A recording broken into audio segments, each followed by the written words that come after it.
Welcome everyone. We'll get started shortly, just waiting for a few more people to join.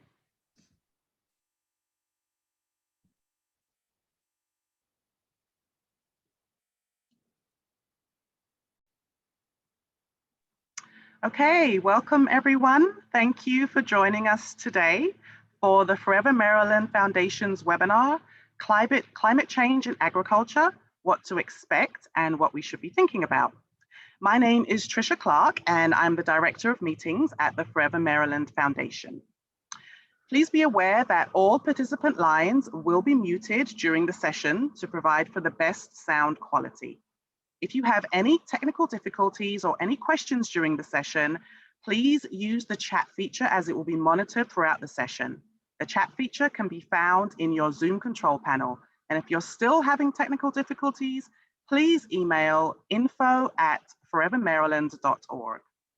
If you cannot hear the audio through your computer speakers, you can call in using the call-in number and meeting ID sent to you on your Zoom registration confirmation email. Questions will be answered by our presenters throughout the webinar. If you have questions, you don't need to wait until the end of the presentation. We encourage you to submit your questions using the Q&A box in the control panel. Today's webinar will be approximately 60 minutes.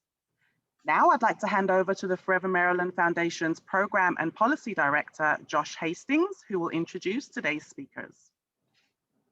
Thanks, Trisha, and thank you all for attending. This is a really important topic, as I think most folks may know. Maryland agriculture alone, that's a $17 billion industry. Climate change, the Eastern Shore and the Chesapeake Bay region has often been said as the third most vulnerable area in the country to the effects of climate change. When it comes to this topic, we all eat food. So this is, until that changes, which is probably never going to happen, but we have a very important discussion here on that, is how is climate change going to affect the work that our region does. So we've got two awesome speakers today that you're going to really love. I've worked with Dr. Timlin maybe about 8 years ago on a similar topic, and so you're really going to love this. And we have Elizabeth Marks here. Let me just give some quick introductions. Dr. Dennis Timlin, he is our research and soil scientist with USDA Agricultural Research Service, the Adaptive Cropping Systems Laboratory at the Beltsville Agricultural Research Center here in Maryland. He grew up on Long Island and lived and worked in Maryland since 1991. He has earned a bachelor's degree in biology from the State University of New York in Buffalo. And then also has his MS and PhDs in soil physics from Cornell University in 1987. He is a fellow of the American Society of Agronomy and the Soil Sciences Society of America. His program is directed towards quantifying the effects of environmental variables on crop growth and soil processes. Current research involves development of plant and soil simulation models for the use in climate change and agricultural management assessment and in research. His interests are in how plants and their environment, the soil temperature and carbon dioxide, etc., all that interacts to quantify for the and basically to quantify the effects of the change in these simulation models. His experimental research utilizes sunlit growth chambers that study the carbon assimilation and then growth and development of plants. He has developed and worked on computer simulation models for corn, soybean, potato, cotton, a lot of the crops that we have here in Maryland. You're going to love what he has to say. But we also, the very first speaker, though, is Elizabeth Marks. Elizabeth, thank you for being here. She is a biologist for the United States Department of Agriculture, the Natural Resources Conservation Service. She lives in the Hudson Valley area, New York. And she is a certified holistic management educator and works with landowners to improve soil health and biological diversity on the farm and their forests. Elizabeth received a bachelor's degree in biology from I can never pronounce this right. Is it Mount Holyoke College? I can never say it right. Mount Holyoke. See, I'd say I did. And she also attended King's College in London.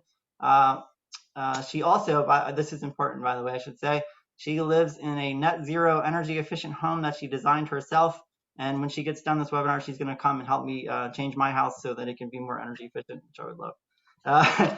Before I turn it over to Elizabeth, who will go first, I'd like to thank today's sponsors for this. We've got the Helena Foundation, their presenting founder, thank you, by the way, or presenting sponsor. We have our webinar sponsor, the Harry R. Hughes Center for Agroecology, and then the lead sponsor of the Forever Maryland Foundation, that is the Maryland Environmental Trust.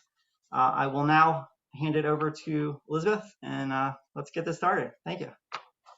Thank you so much, Josh, Trisha, and Wendy, and Forever Maryland for having me. And thank you all for your interest in this topic. So for my presentation, I'm going to talk a little bit about climate change in the US and Maryland, why this is happening, and then a little bit about climate smart agriculture. So so thank you for the introduction. I also wanted to say that I am a biologist with the Natural Resources Conservation Service here in New York, but last year I was on special assignment as the NRCS liaison to the Northeast Climate Hub. The climate hubs are really cool. They're a partnership between Forest Service, Natural Resources Conservation Service, and the Ag Research Service. There's 10 of them all across the country. If you've never heard of them, I encourage you to go to their website. The Northeast website has this plethora of information, and it's actually the Northeast Climate Hub does cover Maryland. So before I get started, I was hoping, Trisha, you could put up the poll. I had asked everyone, what is the biggest change that you have experienced in your lifetime in Maryland? While we're waiting for that poll to come up, I will say for me, I grew up in the Adirondacks in upstate New York. And when I was a kid, when I graduated high school, we didn't have ticks and we didn't have Lyme disease. About 10 years ago, I went back to my hometown at Thanksgiving and pulled a tick off a dog. So that was a really shocking moment for me to realize that the Adirondacks had warmed so much that there were ticks and Lyme disease. So it looks like a lot of you have experienced warmer winters and increased rain. So really interesting. Most of you are high tides. Okay, so warmer winters, number one, increased rain and intense storms, number two, higher tides, number three, and increased weather volatility. Great. All right, so I'm gonna just minimize that. We can stop that. And let's talk about climate change over the last century. So the information that I'm presenting to you in this next section has come from the 4th National Climate Assessment. This is a really great report. It's 1,500 pages long. It is congressionally mandated, so it's federally funded. The lead agency is NOAA, but there are many other contributors, including USDA. So the average global rise in temperature since 1880 has been 2.1 degrees Fahrenheit. You can see why I like putting this map up is you can see that the change in temperature is been different in different parts of the world. Some areas have even cooled a little bit. You see that spot in the North Atlantic, while other spots have warmed more than the 2.1 degrees Fahrenheit. And when we look at the United States, we can see the same trend that not all parts of the US have warmed at the same rate. So you can see the Southeast has maybe stayed the same or even gotten a little cooler, while the Northeast has experienced probably the most dramatic warming in the country. I think Rhode Island is the #1 state to see the most increase in temperature in the continental US. I think Alaska might be in the entire US. But that's because in the Northeast, we're experiencing that warming because the Gulf of Maine is one of the fastest warming oceans in the world.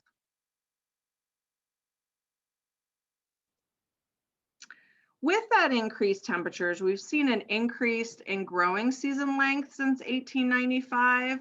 Maryland, I think you're looking at maybe 3 weeks increase, where again, the South, gosh, sorry, I don't know why that keeps advancing on its own. While the Southeast, maybe a little bit shorter growing season, whereas California, Arizona, that's looking at like a 6-week increase in growing season length. With the increase in growing season, we're seeing an increase in pests and pathogens. And I think a good indicator of this is increased mosquito season. We all hate mosquitoes. Oh, geez, I don't know why my presentation, sorry, is automatically advancing. Not sure why that's happening, but so you can see that Baltimore is #1 for the city seeing the largest increase in annual average days with ideal climate conditions for mosquitoes just since 1980. And I think there was another city up on there from Maryland. Salisbury, Maryland is up there. So you can see that Maryland is really experiencing that growth in average annual days for ideal climate conditions for mosquitoes. With these changes in temperatures, we're also seeing a lot of changes in temperature, or not in temperature, in rainfall. So this is change in rainfall since 1895. You can see the Northeast, the central US is experiencing quite a bit of increase in rainfall, whereas the Southwest is getting a little drier. But this doesn't tell the whole picture. So, climate change isn't necessarily so much of a problem if it's very gradual, but what is happening is we've got these changes that are occurring quite quickly and in different ways. So when we break out that precipitation by season, we can see that it's actually quite different. So the fall precipitation, is you're seeing that quite a bit of increase during the fall, and especially in the East Coast, and that's due to increased hurricanes and a little bit slower moving storms. So we ideally want the increased precipitation to come during the summer and not necessarily the winter and spring, so that we get most of our rainfall during the growing season. If it's coming outside of the growing season, it's not necessarily helpful. So that's why we can both simultaneously have an increase in precipitation and an increase in drought. So we also look at the increase in very high precipitation. So in this case, the very high precipitation is defined as over 2 inches in a 24-hour period. And again, the eastern part of the US is really experiencing that quite a bit, especially the Northeast. So let's look at the changes that are happening at the state level. The information from this next section has come from NOAA. NOAA has put together these incredible state summaries. These are 4 to 5 page fact sheets for each state summarizing climate change trends that are occurring. They also go into predictions. I am not going to talk about predictions today, but if you, it's I highly recommend downloading this fact sheet. So for Maryland, the average temperature has increased about 1.5 degrees Fahrenheit since 1895, or since 1900, sorry. Warmer winters and increased rain could mean a longer mud season and delayed planting. The average rainfall has increased 10% since 1895, and extreme rain events over 2 inches has increased 15% since 1950. However, you've seen a really dramatic increase in the number of extreme rain events just since 1980. And as Josh mentioned, the Chesapeake Bay area is the third most vulnerable area to the U.S. Sea level in the U.S. to sea level rise, behind Louisiana and South Florida.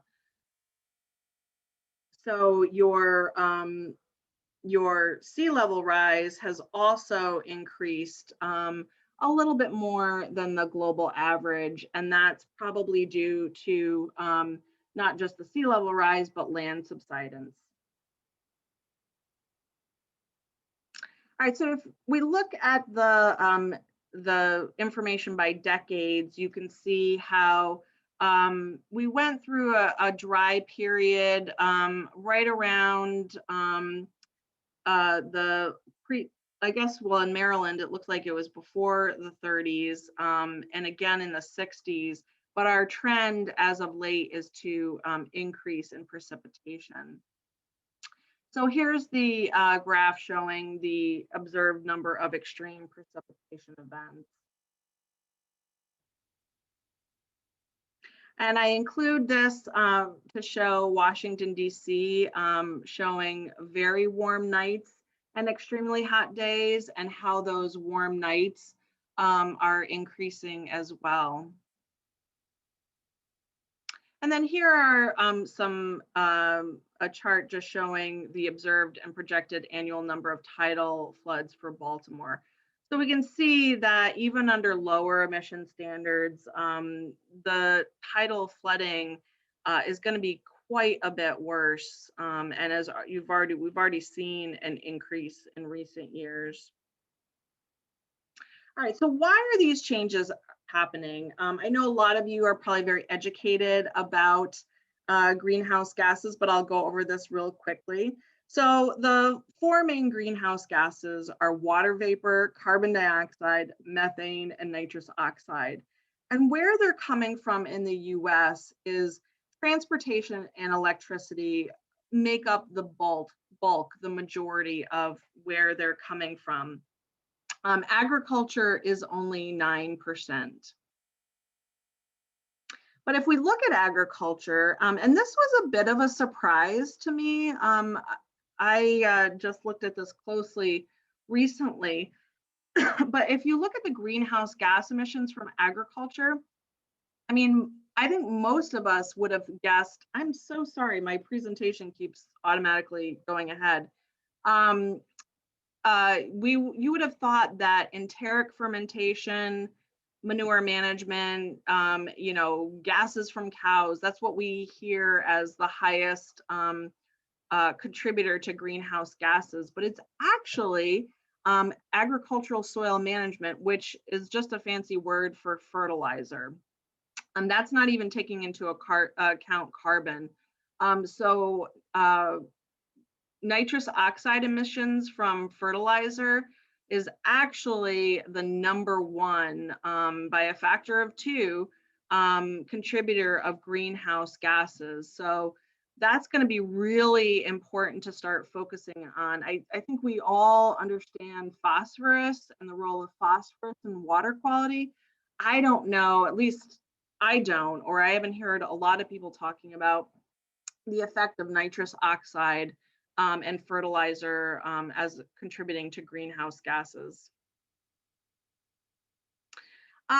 So if we look at the concentration of greenhouse gases over the last 2,000 years, we can see that they're pretty stable until you get to the last part of the 1800s. And what's happening during there? Well, we have the beginning of the second industrial revolution, electric lights are invented, the introduction of the automobile. So we start pulling a lot of carbon out of the Earth's, that's been sequestered in the Earth, and putting it up into the atmosphere. We also have the introduction of commercial fertilizers after World War II.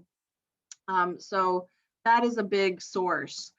If we look back at the last 800,000 years, we can see that carbon dioxide has not gone above 300 parts per million in 800,000 years until about the 1950s. And then we've seen that carbon dioxide emissions has completely skyrocketed. So the current level, actually, this was in December of, it was 414 at December of 2020. I just checked right before doing this presentation, and the current level is 416. So kind of as a interesting exercise to do is just Google the carbon dioxide levels in the atmosphere the year you were born. And here's a table, maybe somebody, I can put it in the chat later, just to check out what it was. I know I was born in 1972, and I think the levels were 327, so they're rapidly rising. All right, now I'm sure I've completely depressed you, so I do like to add a couple reasons for hope. The US hit peak greenhouse gas emissions in 2007, and we've been going down ever since. And last year we saw, the largest drop in greenhouse gas emissions ever recorded, with the economic slowdown and the also people not driving as much due to COVID or traveling.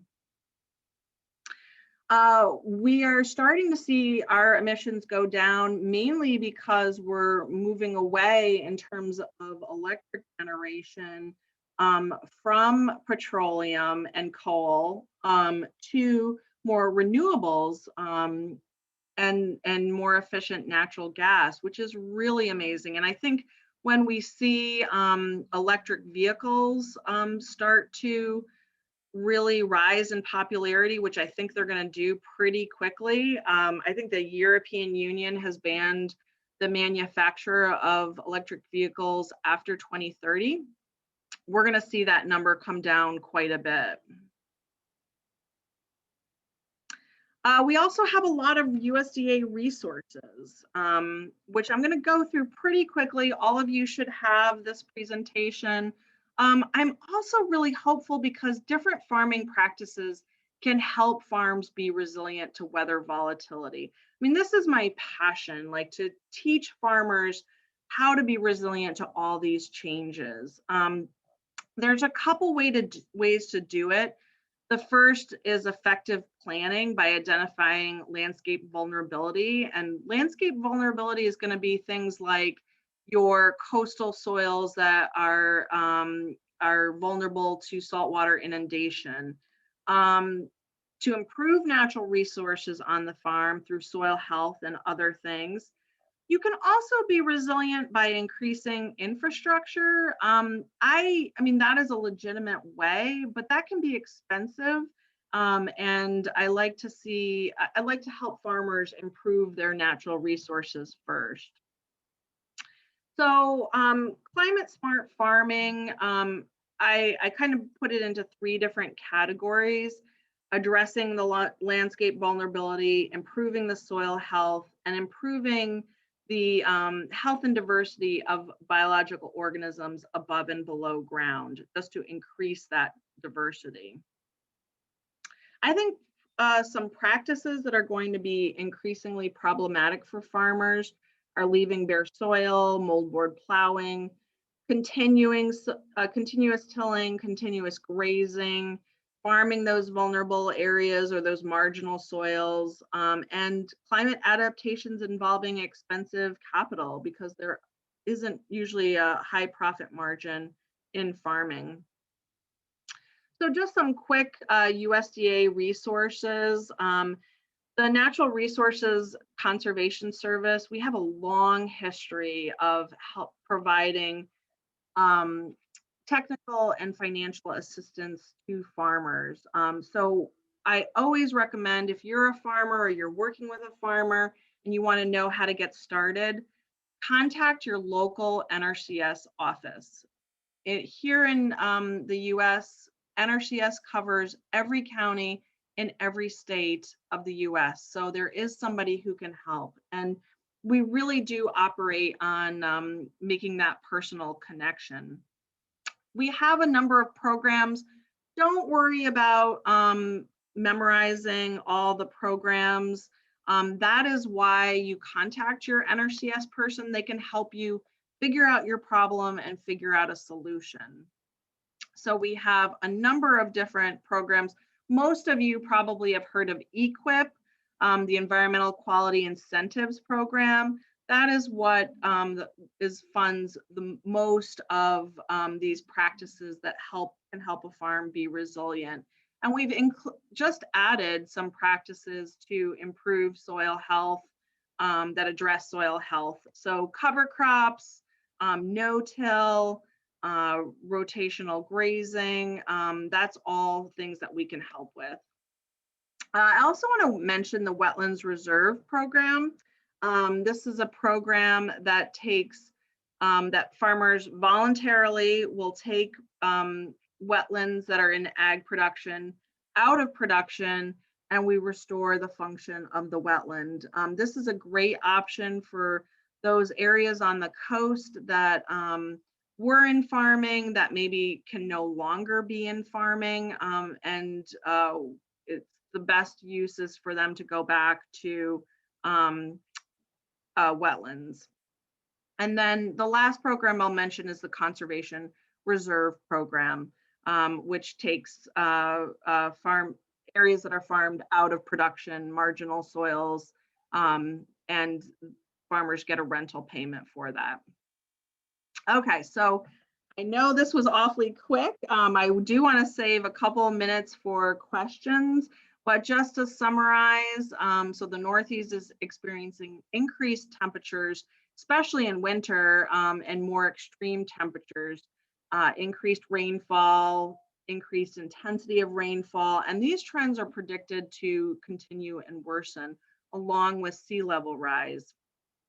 But climate smart farming can help, including addressing landscape vulnerability, really trying to take those marginal soils out of production first, and maybe maybe transfer them from annual production to perennial production, improve soil health, and then increase the health and diversity of biological organisms above and below ground.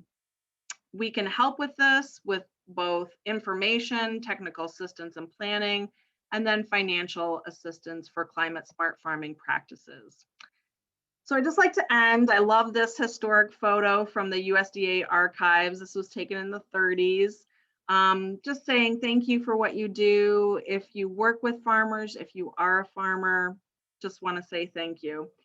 With that, I'm going to stop sharing so the next speaker can put up their presentation. But if there's any questions, I would love to entertain them. Hi, Elizabeth. Thank you for that. I just wanted to mention, I'm not sure if I did at the beginning, everyone who registered for this webinar will get a PDF copy of both presentations. So they can kind of review all of that great information. We have a couple of questions. Jason would like to know, can you review again the practices that will be problematic for farmers moving forward? Yeah, so basically anything that is going to leave the soil bare. I mean, I know you guys in Maryland, you're like the envy of the rest of the country when it comes to cover crops. So anything that's going to leave the soil bare, anything that's going to do a lot of tillage, because tillage is going to lead to compaction. So with that increased rainfall, you really want water to infiltrate. Anything that is going to decrease organic matter, or tillage will do and leaving bare soil will do. Same thing with grazing. We cannot get away with bad grazing anymore. So rest, recovery, getting that vigorous plant growth, because it's going to be all about the climate resilient farmer is going to be all about having that water infiltrate and stay in the soil rather than run off and become droughty. So increasing organic matter, that's going to be really key. Okay, thank you. And Jason actually did share a resource in the chat earlier on from the USDA Climate Hub. So everyone can kind of click on that and get that. I think it's a PDF. I think we have time for one more question. We have a question that was posted about what should we be most concerned about when it comes to the climate migration of pests, ticks and mosquitoes, or invasive species, both plant and animal? Yeah, well, that's a great question. So I think the best way to deal with pests is diversity. So if we're talking about pests on farms, having diversity to encourage your beneficial insects. So there's a lot of different things you can do to encourage your beneficial insects, native, and also that includes native pollinators. If you can encourage your beneficial insects, and that's a whole nother webinar, Xerces Society has some great training on that. They just came out with beneficial invertebrates in the soil. That is phenomenal. I highly recommend that. And I'll see if I can put a link to that in the chat. When it comes to plants, I think what I have observed as a biologist, the biggest issue is deer browse. And I'm sure you have a lot of deer in Maryland, but when you start to see invasive plants dominate, it's usually because of deer overbrowse. All right, well, thank you. We are now going to hand over to Dr. Timlin for his part of the presentation. Thank you very much, Elizabeth. We appreciate it. Thank you. Okay, I'll let you take it away, Dr. Timlin. Thank you, Elizabeth. That was really interesting, and I think it'll work into. I think it fits nicely with what I'm going to talk about next. Can everybody see my screen? Okay, with how climate change may impact Maryland and its agriculture. Yes, we can. Okay, well, I want to thank the Forever Maryland group for inviting me to give this talk and to be able to discuss this kind of information with all of you and bring it to the public. Sometimes as researchers, we're sort of stuck in the lab there, and I don't get a chance to get out that much and talk about the people that our research impacts. And I'd like to talk a little bit about then what's going on with agriculture. And first, I'm going to begin with who we are. And Josh gave a nice introduction. Kind of funny to hear someone talk about you a little bit like that. But he mentioned we're the Adaptive Cropping Systems Lab. And so our goal, our mission in our laboratory, we're part of the USDA and the Agricultural Research Service, which is the research agency of the USDA. It's we're a very small agency, but we have laboratories and all around the country. So we're kind of like a big network group looking at agricultural problems over the US in general. And Beltsville Research Center happens to be the largest one of the largest research center of the ARS in general.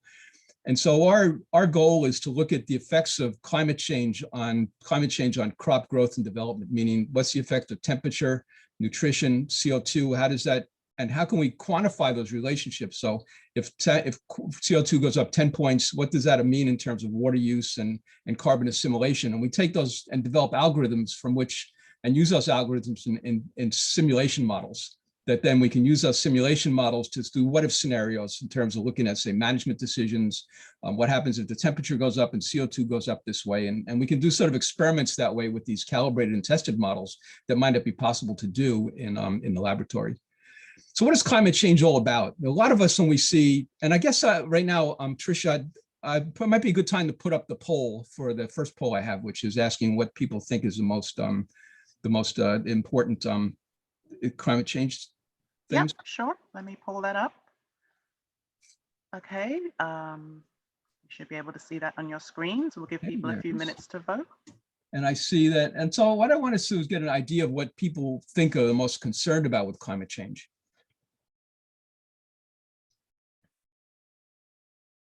And I see being Maryland, sea level rise is very important, and temperatures. Just a few more seconds and then I'll close the poll.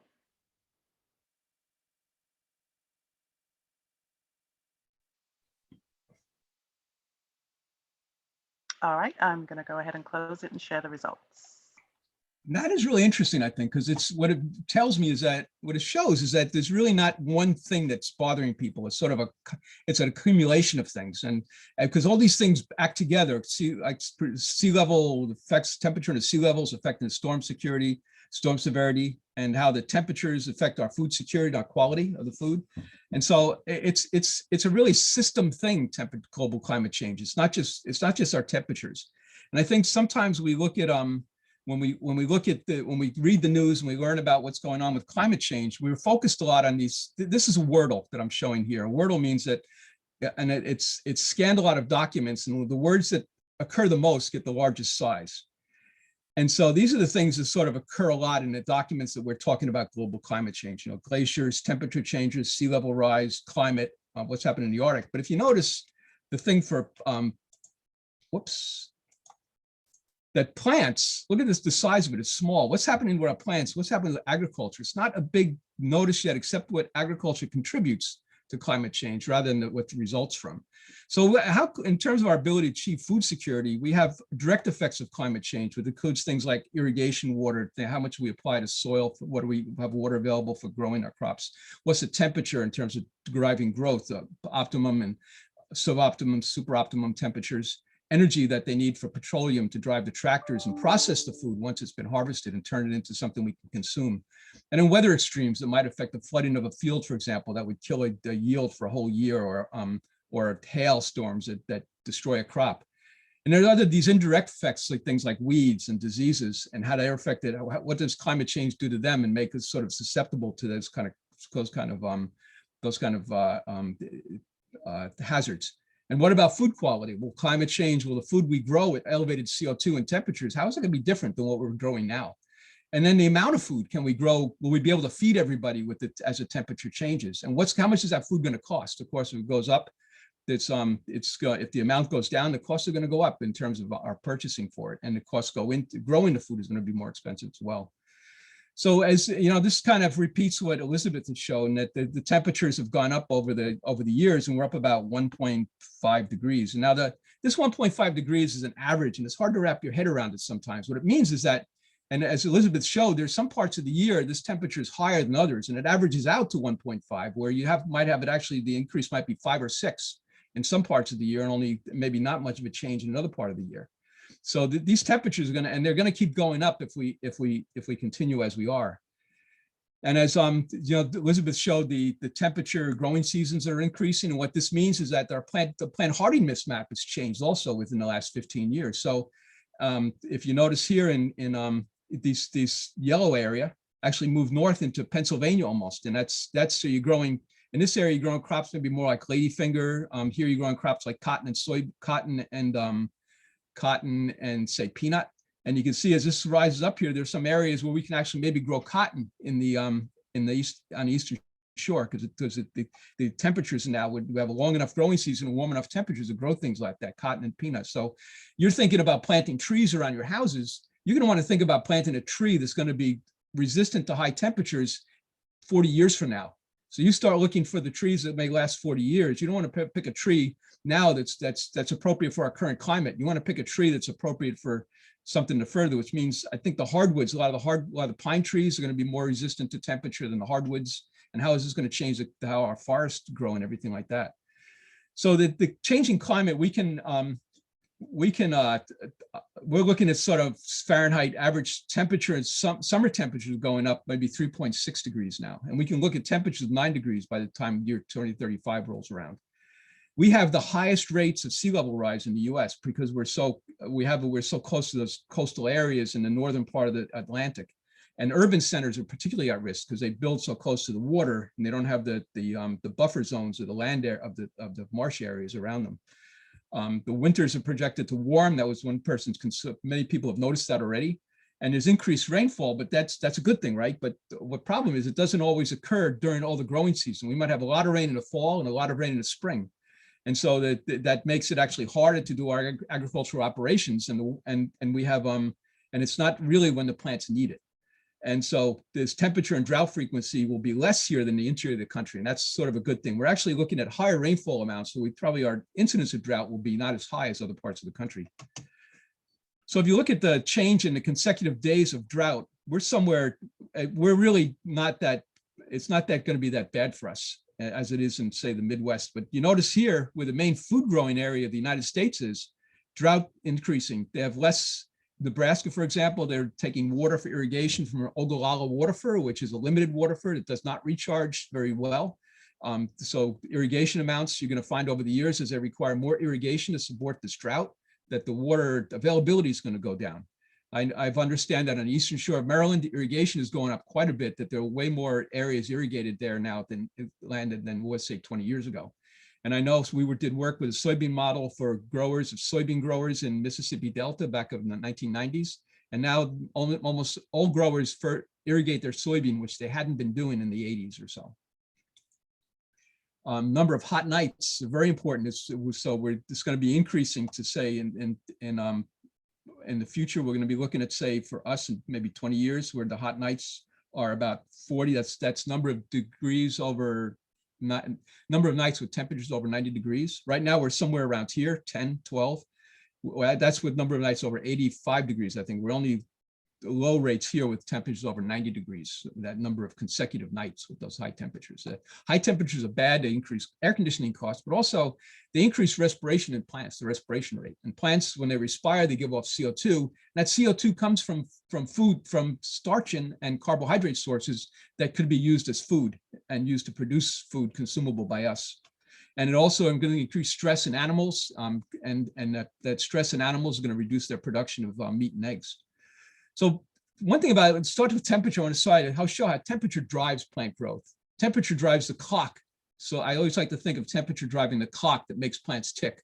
So if it's very cold, like you see on the right side, this is plants growing about 16 degrees Celsius, constant day. So we grow them at 16 degrees during the day, and I think 12 degrees at night. So that's an average about 15 degrees Celsius, which is somewhere about 50, 49, 53 degrees Fahrenheit.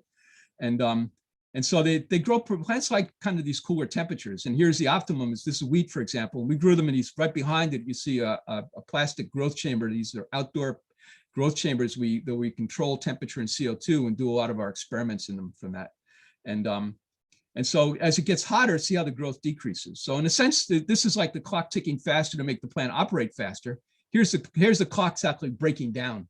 So it's not producing it's not assimilating carbohydrate as well. It's the respiration rates are going up, so that the respiration cost of photosynthesis is higher, and so we're not even talking. These are all well watered, so we're not talking about the combination of drought at the same time. So if you look at, as Elizabeth mentioned, the length of the growing season is increasing, and what that does, it makes with the length of the growing season increasing, then plants, they have that ticking clock with the temperature accumulates. As temperature accumulates, they grow and grow.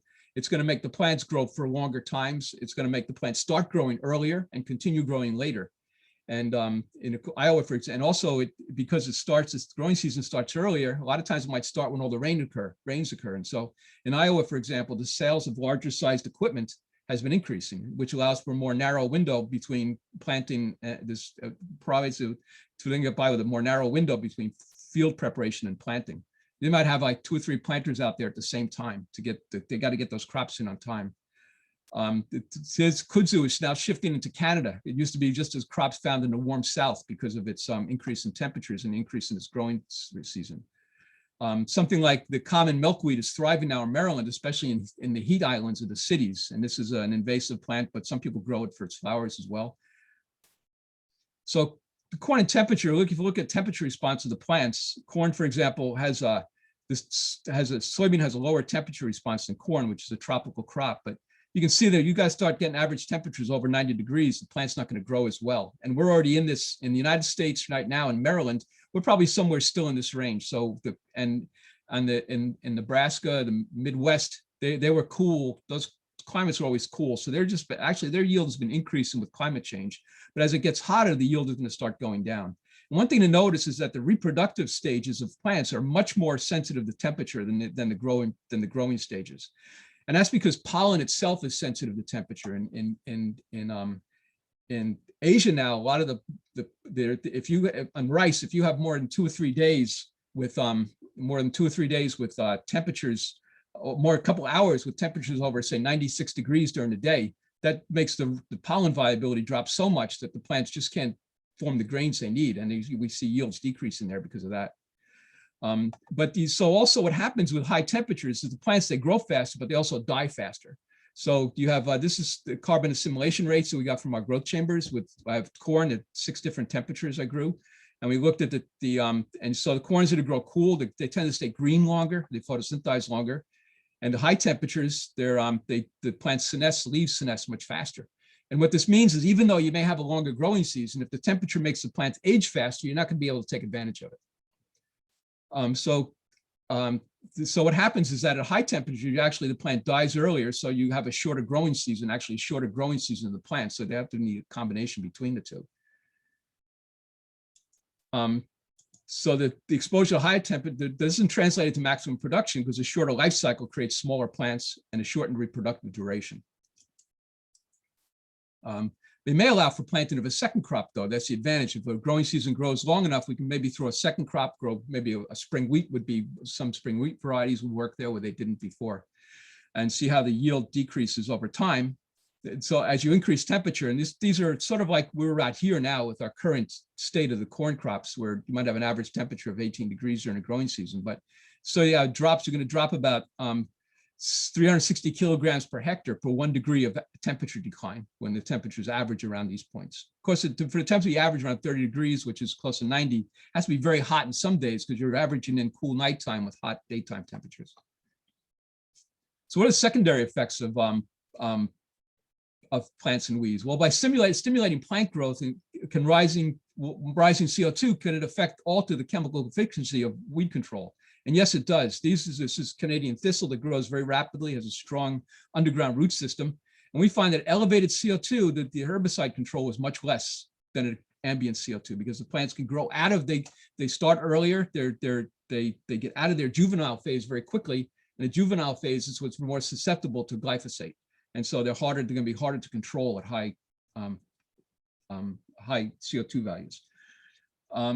So we have, what about weeds and rising CO2? Well, I'm going to show you here some example from rice. And there's the weeds have sort of two positive and negative, they're positive and negative components of weeds and CO2. The negative component, of course, is competing with plant growth. But the positive component is that weeds have characteristics of growth and development that tend to help them. We find that weeds respond much better to CO2 than our plants that we've hybridized and bred for agriculture for their efficiency. And so we can take advantage of some of those characteristics of those plants of weeds, their characteristics, to maybe improve our growth of our plants at high CO2. So for example, this is 2 rice varieties that are grown in Arkansas. This Clearfield is a variety that was developed, which is a hybrid, and it's highly bred for specific very high yields. And notice the response to CO2 is not as high as Stuttgart, which is a crop that's sort of a legacy or a heritage variety that's more bred from some weedy varieties of rice, and has more of like an open structure to it than the Clearfield. So there are aspects of the varieties that we have that can respond to CO2 better than others. For example, here's the weedy rice, which looks actually kind of a corn. And notice that under elevated CO2, its yield is pretty close to what the regular cultivated rice lines are. But here under ambient, this is ambient CO2. Under elevated CO2, it takes off, much better response. And we found this with old varieties of oats, for example, that have more of their structure is open. They tend to respond better to CO2 than the current varieties because right now the Green Revolution has bred our grain crops, that means wheat and rye and rice, to be fewer stalks, and each stalk carries a head, and those stalks are more upright. The tillering doesn't sort of go out to the side to open the interior of the plant very much. And so those older varieties that were not bred for high yields tend to respond better to CO2. And so the idea is, can we incorporate some of the genetics of these older weedy varieties into our current varieties to make them yield better under elevated CO2? And also, the weeds themselves their pollen is very resistant to high temperatures, which is why a lot of us are suffering now from allergies more, because these weedy crops are producing, like ragweed, are producing more pollen, and with the higher temperatures, and then it's causing an increase in respiratory problems from allergies. So the other thing is that nutrient content of our food decreases under elevated CO2 due to faster growth rates and changes in biochemistry and nutrient uptake. So this is, they've done a lot of experiments. This isn't our research, but these called FACE, which is free air carbon dioxide enrichment, where they took carbon dioxide in these rings, and they grow the plants inside these rings under elevated CO2. And they've done analysis of the protein contents. And what happens is that under elevated CO2, this is elevated CO2 on this side, and ambient and relative. So relative to crops grown under ambient CO2, when they're grown under high CO2, the content of protein decreases. And this is because the plants are growing so fast, they're actually adding more carbon than they're taking up nitrogen. Plants under elevated CO2, plants close their pores more. They don't have to open their pores so wide, so the water uptake is less, which is a good thing because they use less water. But it's a bad thing because part of that water uptake is taking nitrogen out of the soil, and they don't need as much nitrogen either. So what that corresponds to lower protein contents of our food. And not only the food we eat, but the food, this is also the biomass in forests, for example. So the insects that are feeding on trees grown under elevated CO2 are also feeding on less protein, poorer food. So in other words, they're going to be suffering as well from nutrient deficiencies that same way. Here's an example with iron, for example. Again, the same result. It's going down with elevated CO2, the iron content of our food. And this is true for also for a lot of vitamins, vitamin B1, B2, B5, because the processes that the plants are growing so fast and the metabolics of it are such that they don't produce these as secondary chemicals so much in their metabolism. And that green was actually, vitamin E is one that does go up. That's the green, is alpha tocopherol is vitamin E, and that does go up under elevated CO2. So the other thing is saltwater intrusion. Another problem we have for the Eastern Shore. And there's a colleague of mine, Dr. Catherine Tully at the University of Maryland. She's in the Department of Plant and Architecture, Landscape Architecture. And she's studying this effect on agriculture on Eastern Shore. And you can see that over time, these times of, we're gonna have flood days are increasing in these areas here. And what happens, saltwater intrusion is gonna create these ghost fires that we see now in the Eastern Shore. And this, you see that these ghost forests retreat is very high rates in Maryland, especially on the Eastern Shore and all over the Northeast, in fact, because of the saltwater intrusion. So we're losing the forest there, and in addition to agricultural land. And Somerset County, 1,400 acres of farmland have been converted to tidal marsh from 2009 to 2007 and 17. And this is like repeating what Josh has mentioned and Elizabeth. We've done some simulations of corn yields and using our models in the Northeast, and we show that under elevated temperatures in the future, that the corn yields are going to decrease by 14% in Maryland, 14 to 17%, and that's because of temperature effects and the effects of lack of water. With irrigation, instead, this number goes down quite a bit. But can we afford to irrigate all our lands? So mostly all these yield, we have a yield decline in Northeast, and this is silage corn. That's why that's megagrams per hectare of the yield there. And so we have local issues, even at 2 degree, so that a small rise in temperature can destabilize our agricultural food system. So we need to develop policies and plant breeding, alternate ways of planting. We plant earlier, later, dual cropping methods. We need sort of regional and local sort of applications to research to address these things. And despite projected impacts, outside factors can be positive for the agricultural community. the effects of, we can take into account the genetics from weedy varieties. We can somehow use increase our growing season, grow multiple crops. We're going to have so we have heat stress, availability of water, availability of arable land. Maybe some place might get too hot and too dry to just can't irrigate them. What do we do with that land? Oops. So projections, let's see. Okay, sorry, this. So agriculture can be significantly impacted if we don't adapt. 18 to 19.2% for this is the Maryland, the Mid-Atlantic Eastern states can be, and simple adaptation measures like planting dates can help with 6 to 23% reduction. Irrigation can reduce that reduction to 14 and 15%. And many of the components that are being evaluated, like additional, what other commodities can we grow? Can we grow maybe peanuts instead, cotton instead, breeding with heritage or wild varieties. So if you're out there looking for a crop to plant, a variety, maybe looking more at the heritage varieties rather than the varieties that the current hybrids that we're planting now. And regions of what can we do with fertilizer applications? I think cover crops are going to be very important, and they're used a lot here. They can protect the soil in the spring from getting too hot. And so I want to thank everybody for your attention. And this is, in case you want contact information, here's my address there. And I just want to reiterate what Elizabeth has said. I think the climate hubs are really useful places for information. And this is a picture of our research center administrative building in Beltsville. If you're by there, please visit, and some of our growth chamber work. And this is an aerial photo of we have 12 growth chambers that we have soil bins with them, and 6 that we have put in pots. And that's our research facility. And we do research in the field as well. And thank you.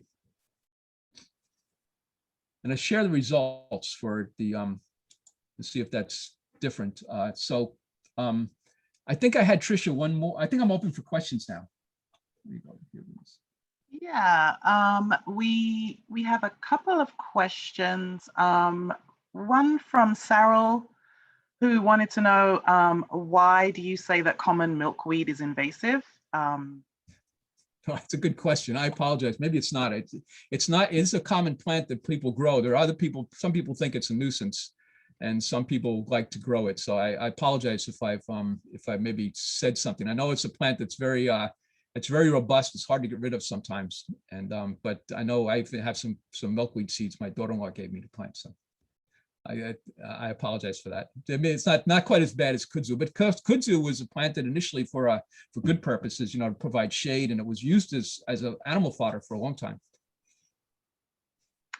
And then Elizabeth, I know there was a question in the Q&A that you had answered. Maybe you want to kind of touch on that verbally and let everyone know. It's with regard to a changing climate, is there a particular crop or two that you think Maryland farmers will want to grow or grow more over the next couple of decades? So Dennis, I went ahead and answered this, but I would love to get your take. So basically what I have observed is that plants are pretty adaptable and they can grow in different hardiness zones. However, I think that what's going to be more important is how we farm going into the future instead of what we farm. This is not our grandparents' climate. We can't necessarily grow the way our grandparents did. So for example, building organic matter, going to no-till, keeping the soil covered with cover crops and our mulch will be key for being resilient. But I was wondering what your take on that is. I wish I was more practical. That's a good question. I think, looking at planting crops that are more resistant to higher temperatures, maybe as I mentioned, peanut. Corn itself is a high temperature crop. It grows very well. You could maybe focusing more on sweet corn. Corn has food corn. You can work in the relative maturity groups and grow the corns where most of its growth is during the cooler part of the season. Corn, of course, requires a lot of water. So if you don't have irrigation, that's not quite as good. But I think corn is still going to be, for Maryland, is still going to be a viable crop for a while. It maybe not in Georgia, in those areas, or some parts of Texas. I think also working with, there are some vegetable crops that could be planted. But I think really working with plant breeders and such would help with coming up with varieties that are more resistant to the change we need. I think especially looking at the nutrient quality and working on that is very important. So I just want to share about an experiment I did on my farm. I got a soil thermometer, just a regular kitchen thermometer. And I did some experiments on my farm looking at areas that were bare soil, overgrazed areas, areas that had 8 to 10 inches of vegetation, and then mulched areas. And it was a hot, sunny day. It was 93 degrees ambient temperature. My pasture that was tall, which was 8 to 10 inches, was 83 degrees, so 10 degrees cooler.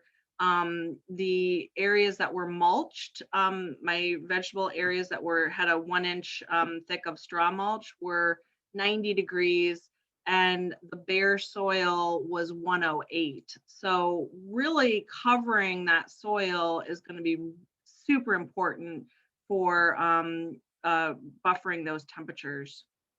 Yeah, there's two things. So the pasture you have is growing plants on. The plants themselves, they cool themselves by transpiring. So plant canopy temperatures are usually about 1 to 2 degrees lower than air temperature. So that, and having the soil and the soil is open also, so the soil's evaporating. That's cooling itself as well. So you find that soils that are transpiring water, that are evaporating water with crops on them, can be 1 to 2 degrees cooler than the air temperature, and they might even be cooler than that depending on how the sun's shining on them. The mulch is probably going to be the mulch is an insulator, so it'll keep the water content there, but the temperature in the soil is going to pretty much equilibrate with the air temperature that way. Once you get the bare soil, then what happens to that heat goes into a lot of times the heat goes into the soil. It's evaporating water that's cooling the soil. Once this water goes away, then the soil's absorbing all that radiation. And it's like walking on a beach. Once you go from the hot sand to the cool sand, you know what happens. And so that's why the bare soil that dries out can be really hot, and then you're going to just do away with all your microbes and earthworms and everything. They'll go deeper. Did I answer the question okay? That's very interesting. That's a very interesting, Elizabeth, to do that. I think we all have the ability to do things like that. It's kind of neat to look at it. All right, well, unfortunately, we are out of time. I want to thank both of you very much for sharing your knowledge and all this information with the Forever Maryland Foundation community. We appreciate it, so thank you very much. And we ask that today's attendees just take a moment or two to fill out our post-webinar survey. You can find the link to the survey in the chat box. We appreciate your support. If you enjoyed today's webinar, you'll love our Land Conservation Conference that's taking place on July 13th and 14th at the Ripken Stadium in Aberdeen, Maryland. Just go to our website to learn more about that.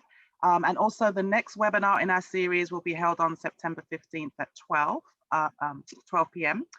Covering the topic of urban conservation and urban agriculture. So if you go to forevermaryland.org/learn, you can register for that. It is free. This concludes today's presentation, and we look forward to seeing you in the future. Thank you. Thank you, everyone.